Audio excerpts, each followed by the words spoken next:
Assalamualaikum beautiful students, how are you all? Hope so you will be fine and enjoying good health. Students, today I am going to discuss worksheet number 9 with you people. The topic of worksheet is vocabulary test. The question statement is write each vocabulary word text to this definition. Now I am going to pronounce rest of the words given in the blocks are celebrate, courage, bright, precious, disappointment, remind, symbols, and tradition. Further, if we talk about this worksheet, we come to know that some sentences are given and you have to write given words according to their definition.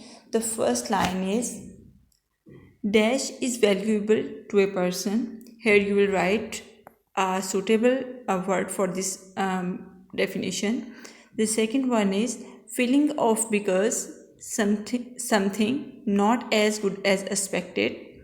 Third one is things that have been done for a long time.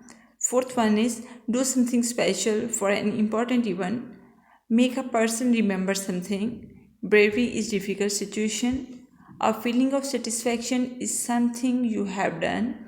A thing that represents an idea or objects.